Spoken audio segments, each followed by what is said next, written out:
우리 하나님께서 영광 받으실 줄 믿습니다. 성도 여러분, 여러분은 예수님께서 부활하셨다는 사실을 확실히 믿고 계십니까? 안 믿는 분들이 꽤 계시네요. 예수님께서 십자가에서 죽으시고 사흘 만에 부활하셨다는 사실을 여러분 믿으십니까? 다 믿으시는 줄로 믿습니다. 그런데 다 아멘 하니까 우리 마지못해서 난 믿어지지 않는데 또 아멘 할 수도 안 할 수도 없고, 그래서 아멘 하신 분이 혹 계실지 모르겠어요. 여러분 중에 예수님의 부활이 잘 믿어지지 않는 분이 계신다고 해도 사실은 크게 놀라운 일은 아닙니다. 왜냐하면 예수님이 부활한 2000년 전부터 오늘날까지 그 무수한 2000년의 시간 가운데 예수님의 부활을 믿지 않는 사람이 훨씬 많았기 때문에 그렇습니다. 예수님 부활을 믿지 않는 사람이 많았어요. 예수님의 부활을 믿지 않는 것은 과학 기술이 발달한 현대에 발생한 일이 아닙니다. 이전 시대는 다 예수님 부활을 믿었는데 이제 과학 기술이 발달하니까 사람들이 어떻게 그거 믿냐 이렇게 해서 안 믿는 사람이 생긴 게 아니에요. 오히려 예수님이 부활한 때인 2000년 전 당시 사람들은 지금의 우리들보다 훨씬 더 부활을 믿지 못하였습니다. 고대 사람들은 죽은 사람이 몸으로 다시 부활한다는 것을 전혀 생각하지 못했습니다. 혹 부활을 믿는다고 해도 영혼의 부활을 믿는 것이지 몸의 부활을 믿지는 않았습니다. 이것은 복음을 전해 듣고 구원을 받은 고린도 교회 성도들조차도 마찬가지였어요. 오늘 우리가 읽은 본문 앞에 있는 12절 말씀입니다. 12절 말씀에 보면 이렇게 말씀하고 있어요.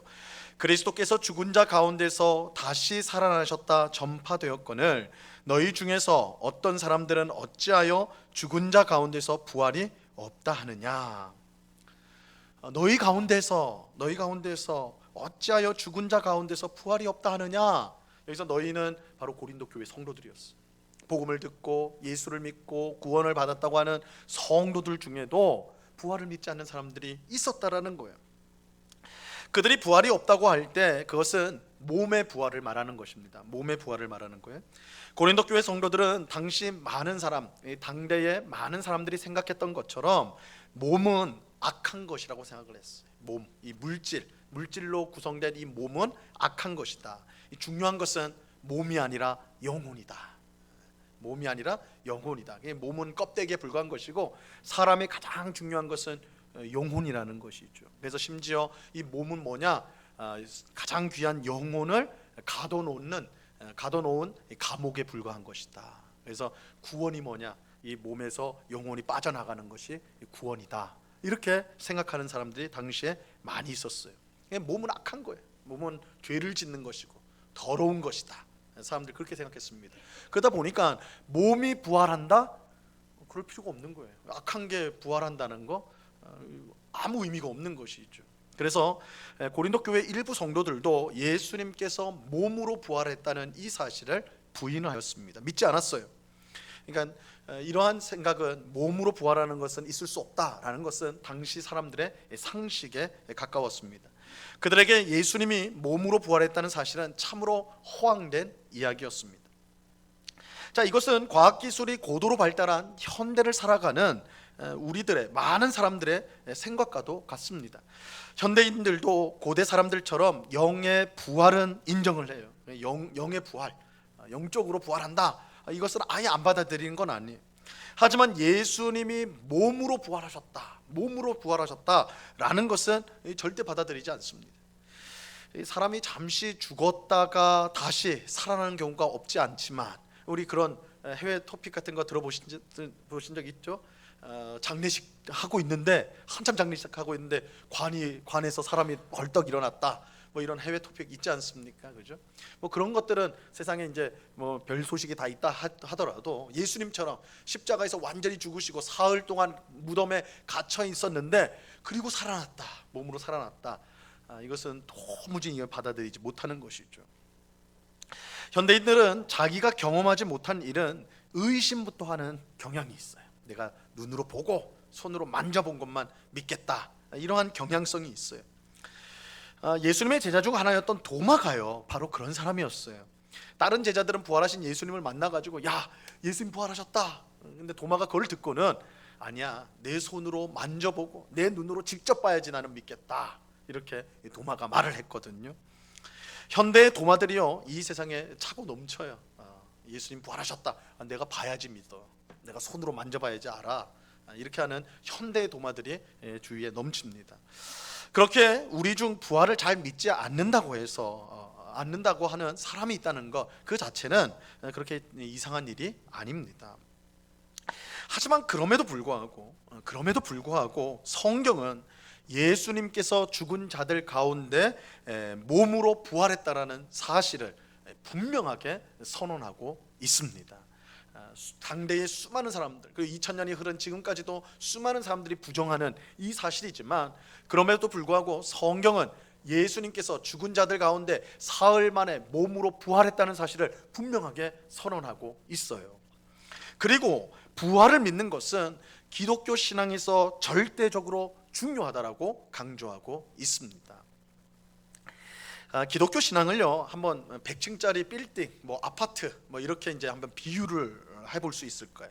해볼 수 있는데, 만약 그렇다면 기독교 신앙에 막 풍성한 내용이 있죠. 그래서 한 100층짜리 아파트로 비유를 해보자고요. 그렇다면 여러분, 부활 신앙은 한 몇 층 정도에 해당하는 것일까요? 부활 신앙, 예수님의 부활, 이 신앙의 내용은 몇 층 정도에 위치하고 있는 것일까요? 아마도 많은 성도들이 이 부활이란 것은 100층 건물이라면 100층 꼭대기층 아닙니까? 이렇게 생각할 거예요.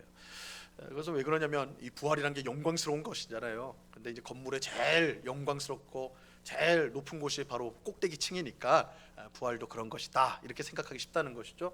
하지만 이 생각에는 뭐가 담겨져 있냐면, 여러분, 아파트 100층짜리 마지막 층, 꼭대기층은요, 그것을 치운다고 해도, 그것을 없앤다고 해도 그 아파트에는 큰 지장을 주진 않아요. 그냥 원래 높이에서 좀 깎였다, 작아졌다, 이 정도일 뿐이지 건물 자체를 흔들지는 않습니다. 그러니까 있으면 너무 좋은 것이만, 없어도 별 상관없는, 그렇죠? 그러니까 볼 때는 참 좋고 있으면 참 좋은 것이지만, 그렇다고 그것이 없다 하더라도 별 문제 안 되는 그런 것으로 생각을 합니다. 하지만 부활은요, 있으면 좋고 없어도 그만인 그런 꼭대기층이 아니에요. 예수님의 부활은 기독교 신앙이라는 아파트에, 100층짜리 아파트예요. 몇 층이냐? 1층입니다.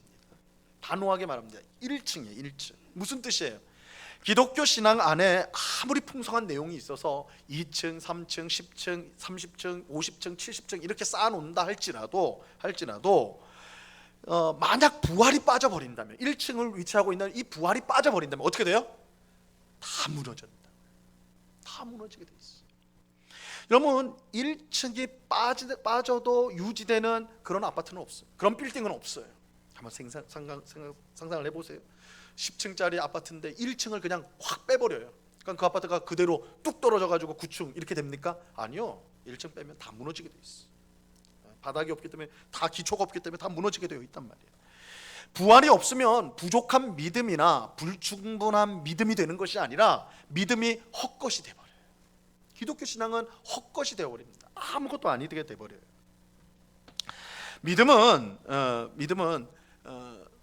믿음은 이런 우리가 예수 그리스도의 부활이라는 그 사실 위에 서 있기 때문에, 그것을 뺀다면 이 믿음은 헛것이요, 아무것도 아니게 되어버린다는 거예요. 근데 이런 생각은 제 생각이 아닙니다. 성경이 그렇게 정확하게 말씀하는 내용이에요. 자, 오늘 읽은 본문은 만약 예수님이 부활하지 않았다면 어떤 일이 발생하게 되는가, 이것을 네 가지로 말씀을 해주고 있습니다. 우리가 이제 차례로 살펴보겠는데요. 17절 말씀을 보시기 바랍니다. 오늘 본문 17절 말씀. 자, 같이 읽습니다. 17절 시작. 그리스도께서 다시 살아나신 일이 없으면 너희의 믿음도 헛되고 너희가 여전히 죄 가운데 있을 것이요. 첫째는 우리의 믿음이 헛것이 되어버려요. 만약 예수님이 부활하지 않았다면 우리의 믿음은 헛것이 됩니다. 말씀드린 대로 1층이 없는 아파트는요 무너질 수밖에 없어요. 무너지게 됩니다. 부활이 없으면 다 무너지게 돼 있어요. 우리의 믿음이라는 것은 다 무너지게 돼 있어요. 여러분, 믿음은요 복음을 믿는 것을 말합니다. 근데 복음이 뭐예요? 복음이 뭐예요? 아무 죄가 없는 하나님의 아들 예수님이 우리 죄를 대신하여 십자가에서 죽으심으로 우리의 모든 죄 문제가 해결되고 또 우리의 주님이 되신다. 그죠? 아무 죄 없는 하나님의 아들 예수님이 이 세상에 오셔서 우리의 죄를 대신하여 십자가에서 죽으심으로 우리의 죄 문제가 해결되고 예수님이 우리의 주님이 되신다. 이게 복음이에요, 복음. 이것을 우리가 믿음으로 구원을 받는단 말이에요. 근데 여기서 중요한 것은 예수님이 아무 죄가 없는 하나님의 아들이라는 사실이에요. 이게 중요한 사실이에요. 만약 예수님이 우리와 같은 평범한 사람이었다면 그가 아무리 십자가에서 100번을 죽어도 우리의 죄 문제를 해결해 줄 수가 없습니다. 왜냐하면 이 세상 모든 사람은 하나 예외 없이 죄인이고 죄인이 죄인을 위해 죽는 것은 아무런 의미가 없기 때문에 그래요. 여러분, 목사인 제가 우리 성도님들을 위해서 내가 십자가에서 죽겠다, 말도 안 되는 일이지만 그렇게 제가 그렇게 결단했다 하더라도, 제가 실제로 그 일을 실행했다 하더라도 그거 아무 소용없는 일이에요. 내가 죽었다고 해서 여러분의 죄 용서하고는 아무런 상관이 없어요. 왜냐하면 저도 죄인이기 때문에. 죄인이 죄인을 위해서 죽는 건 말이 안 되는 거예요. 오직 죄 없는 하나님의 아들만이 죄에 대한 하나님의 진노와 저주를 감당할 수 있고 우리의 죄의 문제를 해결하실 수가 있어요. 근데 예수님이 십자가에서 죽은 것은 분명한 사실이지만, 여러분, 예수님이 십자가에서 죽었다는 사실은 믿지 않는 역사가들도 다 인정하는 사실이에요. 예수는 죽었다, 그것까지는 다 인정해요. 하지만 그가 죄 없는 하나님의 아들이라는 것을 어떻게 알 수 있냐라는 거예요. 예수님이 십자가에서 죽었다, 이건 사실이에요. 근데 그 죽은 예수님이 죄 없는 하나님의 아들이라는 것은 어떻게 알 수 있냐라고요. 그걸 우리가 어떻게 알 수 있냐고요. 오직 하나밖에 없어요. 부활을 통해 알 수가 있어요. 부활을 통해 알 수가 있어요. 우리는 예수님께서 부활하셨기 때문에 그가 하나님의 아들이라는 것을 알 수가 있습니다. 자, 로마서 1장 4절 말씀인데요, 이 말씀 우리 한번 같이 읽어봅니다. 시작. 성전의 영으로는 죽은 자들 가운데서 부활하사 능력으로 하나님의 아들로 선포되셨으니 곧 우리 주 예수 그리스도시니라. 예수님이 죽은 자들 가운데서 부활하사 능력으로 하나님의 아들로 선포되셨다, 이렇게 말씀하는데, 여기서 하나님의 아들로 선포됐다는 말은 더 정확하게면 하나님의 아들로 임명되었다는 뜻이에요. 임명되었다. 이것은 예수님이 원래 하나님의 아들이 아니었는데 부활을 통해 하나님의 아들이 되었다, 그런 뜻은 아니에요. 그렇게 주장해버리면 이건 완전 이단적인 생각이 돼버리는데, 그런 뜻은 아니에요. 예수님은 처음부터 하나님의 아들이었어요. 다만 이 부활로 말미암아 능력 있는 하나님의 아들로 그 정체가 분명히 드러나게 되었다라는 거예요. 그래서 임명되었다는 뜻이 그래요. 원래 하나님의 아들이었지만 부활을 통하여 이 세상에 능력 있는 하나님의 아들로 그 정체가 분명하게 드러나게 되었다. 뭘 통해요? 부활을 통해. 부활은 예수님이 하나님의 아들이라는 사실을 분명하게 보여주는 사건이에요. 그렇게 만약 예수님의 부활이 없었다면 예수님은 하나님의 아들일 수 없고, 그렇다면 복음은 헛된 것이 되는 것이고 복음을 믿는 우리 또한 망하게 되는 것입니다. 우리의 믿음 또한 헛것이 되는 거예요. 자, 그래서 우리가 만약 예수님의 부활이 없었다면 어떤 일이 일어나는가? 우리의 믿음이 헛것이 되어버립니다. 둘째로, 예수님이 부활하지 않았다면 우리는 여전히 죄 가운데 있게 됩니다. 예수님이 부활하지 않았다면 하나님의 아들이 아니란 뜻이고 예수님의 죽음은 보통 사람의 죽음과 다를 바가 없게 됩니다. 그렇다면 우리는 여전히 죄 가운데 있게 되고 우리는 예외 없이 하나님의 심판을 받아 지옥에 가게 될 것입니다. 이것은 예수님의 부활이 우리 각자에게 얼마나 중요한 사건이 되는 것인가를 보여주는 거예요.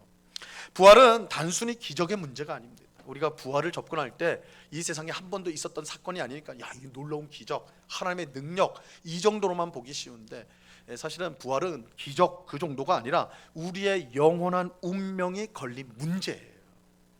그러니까 부활을 믿느냐 믿지 않느냐에 따라서 우리의 영원한 운명이 갈라진단 말이에요. 만약 예수님 부활하지 않았다면 우리는 여전히 죄 가운데 있을 수밖에 없어요. 우리의 영원한 운명은 지옥으로 갈 수밖에 없다고요. 예수님이 부활하셨기 때문에, 그래서 우리의 죄가 사함을 받았기 때문에 우리는 구원을 받게 되는 거예요. 그래서 만약 예수님 부활하지 않았다면 우리는 여전히 죄 가운데 있을 수밖에 없습니다. 자, 셋째로 이미 죽은 성도들은요 망한 사람이 되어버려요. 그러니까 예수님 부활하지 않았다면 이미 죽은 성도들은요 망한 사람이 돼요. 자, 18절 말씀, 오늘 보면 18절 말씀을 보세요. 18절 같이 읽습니다. 시작.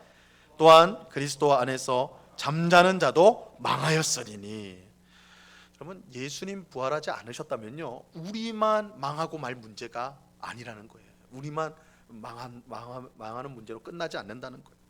예수님을 믿다가 이미 죽은 성도들도 결국 우리처럼 망하게 되어 있어요.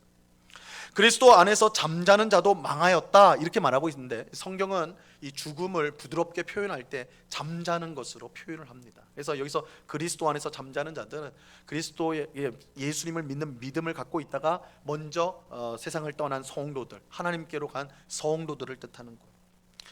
여러분, 예수님을 믿는 우리는 먼저 세상을 떠나 주님 곁으로 간 사랑하는 가족과 성도들을 다시 만날 소망을 갖고 살아가요.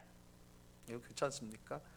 우리 중에 먼저 함께 믿음 생활을 하다가 먼저 하나님 앞에 간 우리의 가족, 또 우리 사랑하는 성도들, 그것이 그들과 영원히 우리는 이별한 게 아니라 나중에 천국에서 부활하여서 만날 것을 우리가 소망하면서 살아가는 거 아니에요? 그렇기 때문에 우리 성도는 세상 사람들처럼 성도가 죽었을 때 세상이 무너진 것처럼 그렇게 슬퍼하지 않잖아요. 그것은 부활하여 다시 만날이라는 소망이 우리 가운데 있기 때문에 그래요. 그래서 어떤 성도는요 자기가 죽으면 장례식 하지 말고 천국 환송식으로 좀 해줬으면 좋겠다 이렇게 부탁하는 경우가 있어요. 그리고 그 천국 환송식에 온 사람들에게 미리 부탁하기를 너무 슬퍼하지 말고 너무 막 울고 막 그렇게 하지 말고 오히려 좀 감사하고 기뻐했으면 좋겠다. 나를 기억하면서 오히려 감사하고 기뻐했으면 좋겠다. 이렇게 말할 수 있는 이유가 뭐겠어요? 죽음이 끝이 아니고 죽음이 사라지는 것이 아니고 죽음 이후에 부활이 있고 부활하여서 우리가 다시 만날 것이라는 소망이 있기 때문에 이렇게 말할 수 있는 것 아니겠습니까?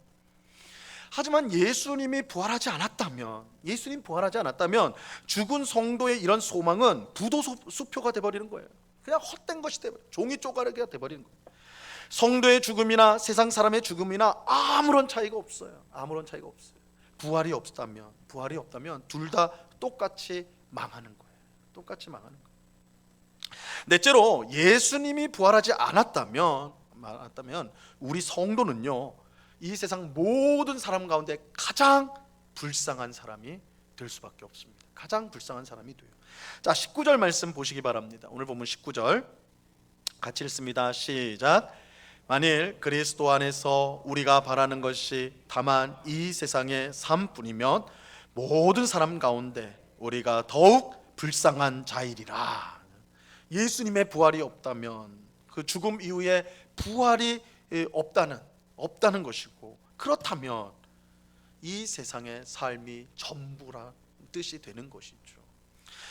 만약 이 세상의 삶이 전부라면, 그러니까 예수님이 부활하지 않았다는 것은 우리가 부활할 수 없다는 뜻이죠.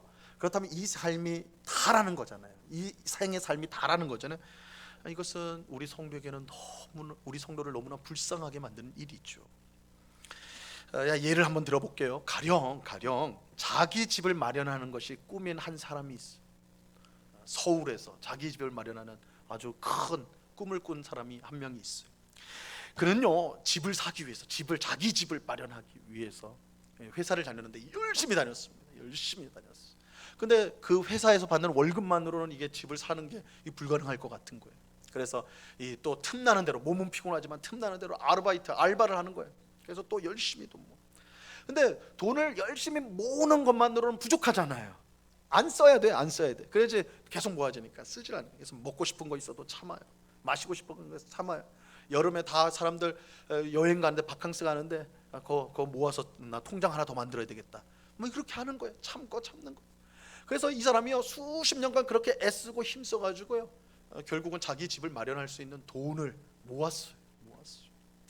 얼마나 기뻤을까요? 얼마나 보람이 있었을까요? 그죠? 또 꿈을 이룬 거잖아요. 그래서 이 사람이 이제 그 돈을 가지고 이제 아파트를 샀단 말이야. 그런데 집을 샀는데, 그런데 이 사람이 너무 고생을 해서 그런 걸까요? 집을 산 날 죽어버렸어. 너무 심각한 얼굴은 하지 마세요. 제가 지어낸 얘기니까. 실화는 아니에요. 여러분은 이 사람의 인생을 어떻게 평가하시겠어요? 이 사람의 인생을 어떻게 평가하시겠어요? 허무하긴 하지만 그래도 집을 마련했으니까, 그 사람이 꿈을 이뤘으니까, 꿈을 이룬 사람, 대단한 사람, 이렇게 평가하시겠습니까? 그래도 집을 마련한 그 사람 집을 마련했으니까, 자기 집 마련했으니까 여러분 부러우세요? 야, 나도 저렇게 한번 좀 살아보면 좋겠다, 이런 생각이 드시냔 말이에요. 아무도 그렇지 않을 거예요. 모든 사람이요, 이 세상에서 그 사람이 가장 불쌍한 사람이라고 평가를 하지 않겠습니까? 참 불쌍한 사람이다, 참 딱한 사람이다. 집을 사기 위해 모든 것을 참고 인내하고 힘썼는데, 애썼는데, 집은 샀지만 결국 그 집에서는 하룻밤도 자지 못했어. 세상에 이렇게 불쌍한 사람이 어디 있냔 말이에요. 어디 있냐.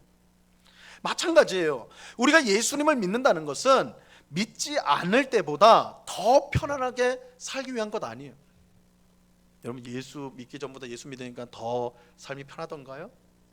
야, 이게 진짜 삶이구나, 막 이런 느낌이 들으시던가요? 사실 예수님을 믿으면 손해 볼 것도 많고 희생해야 될 것도 많고 속을 끓일 때도 많아요. 세상 사람들이 우리가 예수 믿는다는 거 알면 그거 약점으로 잡잖아요. 약점으로 잡거든요. 내가 아무리 호의를 베풀어도 한번 좀 실수하면, 예수 믿는 사람이 그래요? 교회에 다니면 그래요? 그럼 우리가 할 말이 없어요. 할 말이. 그래, 나 교회 다닌다 이러면서 싸울 수는 없는 거 아니에요. 할 말이 없어요. 그죠? 그게 우리 삶이잖아요. 예수 믿으면 속 끓일 때가 더 많아요.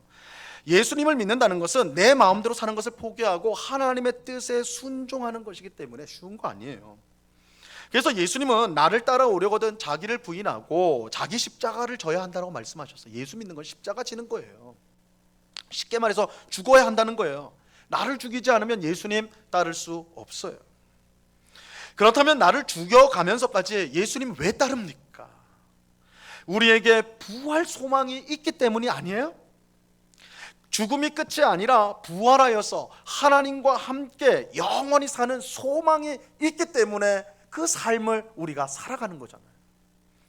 이 소망 때문에 나를 죽이고 힘들고 어려워도 하나님의 뜻에 순종하는 거예요.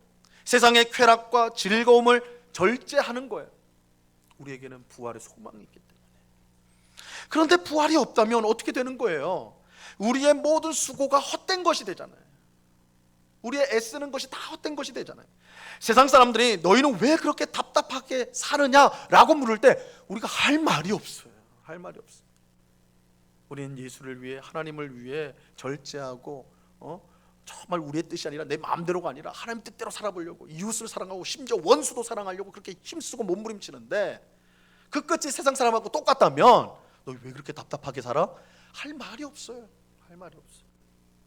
그야말로 이 세상에서 가장 불쌍한 사람이 되는 거예요. 예수님 부활이 없으면요, 예수 믿는 사람들 우리는 다 불쌍한 사람이 돼요. 세상에서 가장 불쌍한 사람이 될 수밖에 없는 것입니다.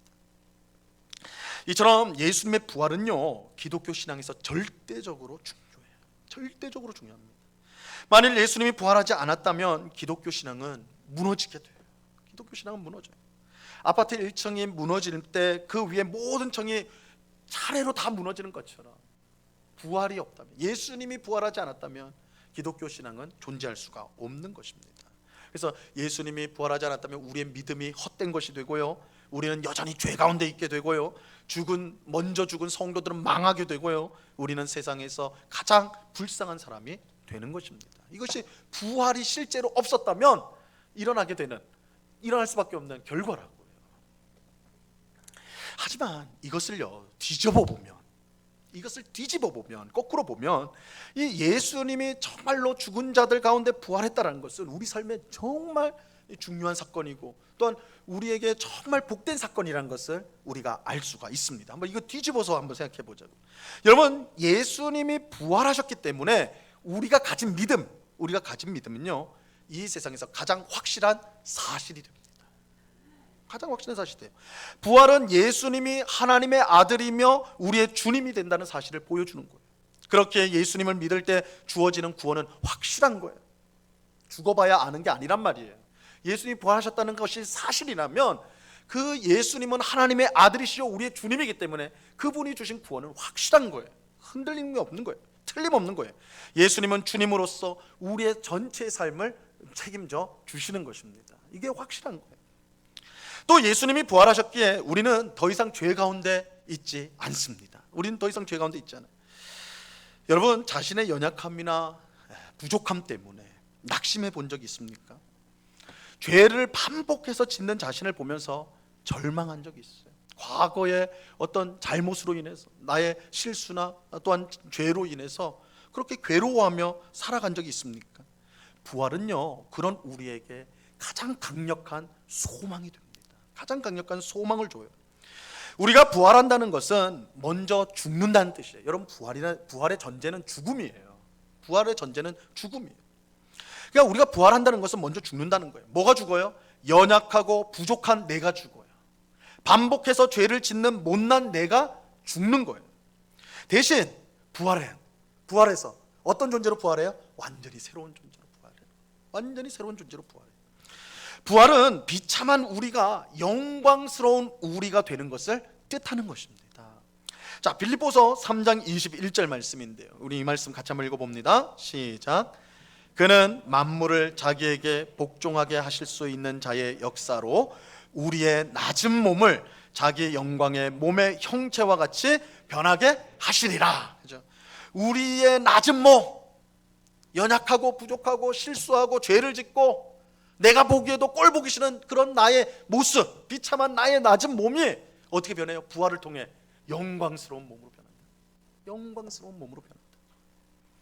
여러분, 예수님이 부활하지 않았다면 우리는 죄 가운데 있을 수밖에 없어요. 점점 더 비참해지고 점점 더 망가져가요. 소망이 없어요.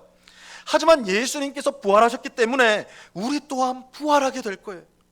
비록 우리는 여전히 연약하고 부족하고 죄에 넘어질 때가 많지만 결국 우리는 상상할 수 없을 만큼 영광스러운 존재가 될 것입니다. 그거 어떻게 알아요?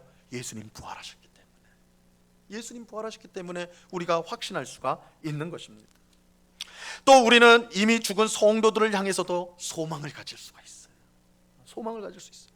우리는 이 세상을 먼저 떠난 사랑하는 가족과 성도들을 다시 만나게 될 것입니다. 예수님이 부활하셨기 때문에. 그때에는 지금과 다르게 영광스러운 모습을 가지고 서로를 보게 될 거예요. 여러분, 사랑하는, 함께 믿었던 사랑하는 가족이 먼저 떠났을 때, 정말 사랑하는 아빠를, 엄마를 다시 보겠구나, 아버지, 어머니를 보겠구나, 또 먼저 떠난 그런 가족들이 있을 때 그 마음 가운데 있잖아요. 그런데 다시 본다는 건 너무 기쁜데 또 이런 것도 있잖아요. 함께 살면서 너무 큰 상처를 주고받은 경우가 있을 수 있잖아요.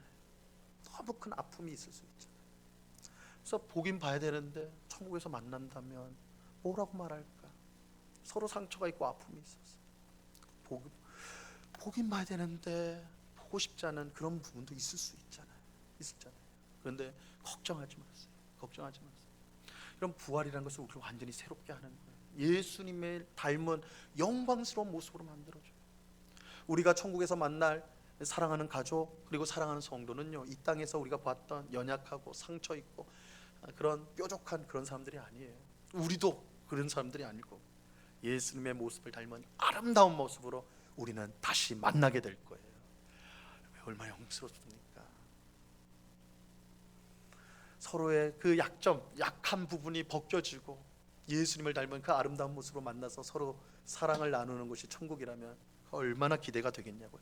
예수님 부활하셨기 때문에 우리는 그 소망을 가지고 살아갈 수가 있는 거예요. 자, 마지막으로 우리는 이 세상에서 가장 복된 사람이 될 거예요. 우리가 예수님을 믿기 때문에 겪게 되는 손해와 희생은 절대 고통으로 끝나지 않습니다.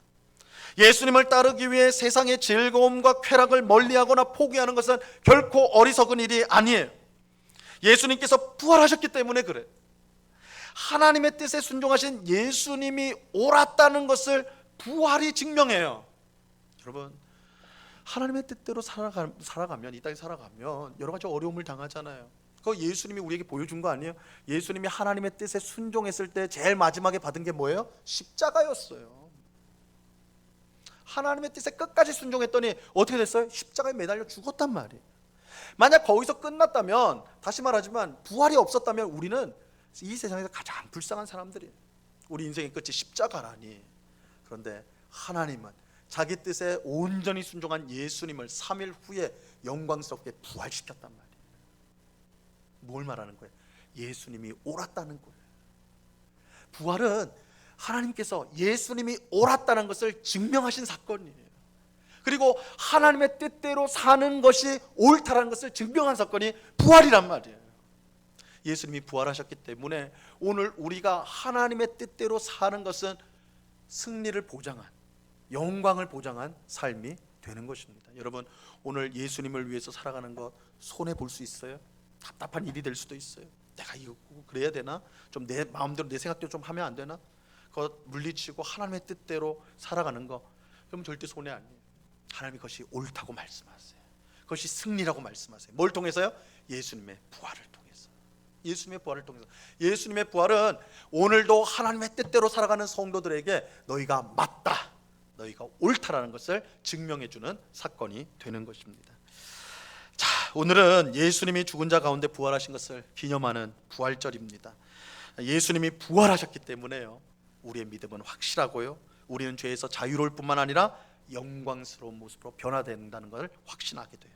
예수님이 부활하셨기 때문에 먼저 천국에 간 성도들 그리고 가족들을 가장 아름다운 모습으로 우리는 만나보게 될 것이고요, 우리는 이 세상에서 가장 복된 사람이 될 것입니다. 이것이 부활을 통해서 우리에게 주어지는 은혜예요. 그러니까 여러분, 부활은 2000년 전에 있었던 한 역사적 사건에 그치는 것이 아닙니다. 오늘 예수를 믿고 여전히 예수님을 따라가는 우리에게 가장 중요한 사건이 예수님의 부활 사건입니다. 오늘 예배하는 우리 모두에게 이 부활, 예수님의 부활이 주는 참 소망과 참 능력, 생명의 능력이 우리 모두에게 충만히 넘치기를 간절히 바랍니다. 이 부활의 능력으로 날마다 하나님의 뜻에 순종하며 살아가는, 그래서 하나님이 주시는 영광을 맛보는 우리 모두가 될 수 있기를 우리 주님의 이름으로 간절히 축원합니다. 이 시간에는 우리가